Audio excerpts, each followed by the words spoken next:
This Good Morning Northwest morning sprint is brought to you by Bill's Heating and Air Conditioning. Just about 6:53. That means it's time to get you ready to take on your Friday here in the morning sprint. Ariel Drayton is live, giving you a sneak peek at Terrain 13, or rather 14, which is about to take over downtown Spokane. Sydney Charles has new details from officials on what led to a deadly seaplane crash last year. But first, let's get to Mark with your forecast to help you take on the weekend. All right, good morning. It is clear and cool out there in our First Alert Weather and that First Alert Weather app. All right, next week it will play a big part. Download that.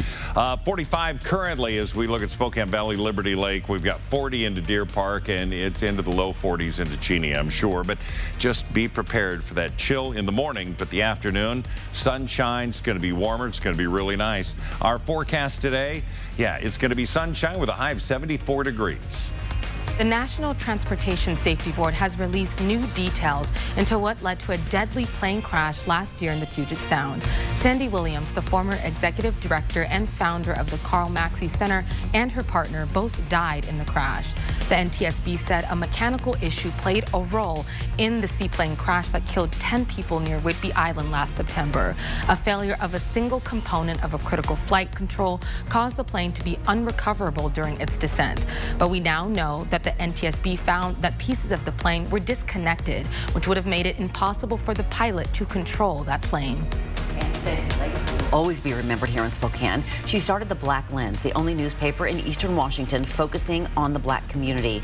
She also fought for criminal justice reform. And we have several stories dedicated to Sandy's life as a civil rights activist and her contributions to the Spokane community on KXLY.com if you'd like to watch. Spokane's homeless crisis was the main topic during the City Council President debate. Betsy Wilkerson and Kim Please went head-to-head during that debate. They disagreed on Proposition 1, which would ban homeless camping within 1,000 feet of schools, parks, playgrounds, and daycares. We have a link to that full debate on KXLY.com. Spokane police took a man into custody late last night, ending a SWAT standoff. It lasted for hours. It happened near the corner of Cook and Dalkey, south of Francis Avenue. For hours, people in North Spokane could hear the Spokane County Sheriff's helicopter. The Spokane Police Department says a man wanted for felony domestic violence charges, including threats to kill, was in the area. When police arrived, the man barricaded himself in the garage. Police used noise distraction devices to try to get him to surrender.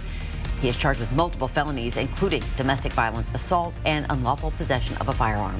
A man is in jail accused of robbing a bank on the South Hill yesterday. It happened at the Wells Fargo near 29th and Regal.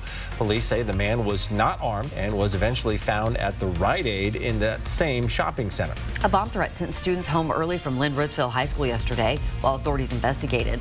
Law enforcement and K-9 teams did not find anything suspicious. The Ritzville Police Department says the threat came through email. It is under investigation.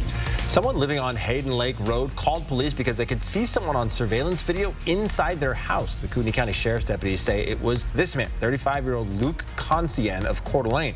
Deputies say Consien went into another house before they caught him. The sheriff's office says take extra precautions like telling your neighbors and installing cameras if you're leaving your house for a long period of time.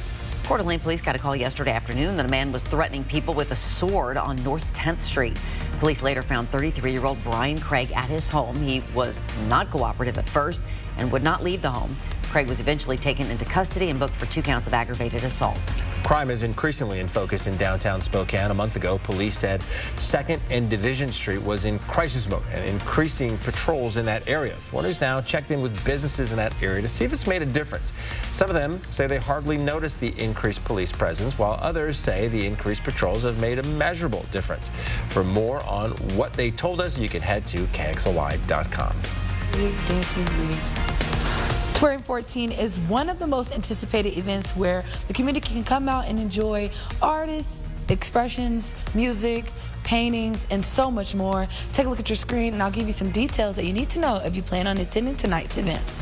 This is the event where you can enjoy visual art, musicians, dancing, photo booths, and so much more. It's free for all ages, and it's from 5 p.m. to 12 a.m. at 314 West Riverside Avenue. Now, this is video you will see only on 4 News Now. A man suffering from severe burns during the Oregon Road fire being loaded into an ambulance. He says it's still very hard to watch videos of the fire. 30% of his body burned, and now Justin Knutson is finally home. And he says he is so grateful for all the support he has been given, and he is looking forward to rebuilding his home, which was pretty much decimated. Check out his full story right now on KXLY.com. We'll check in with Mark and your forecast coming up for you right after this quick break.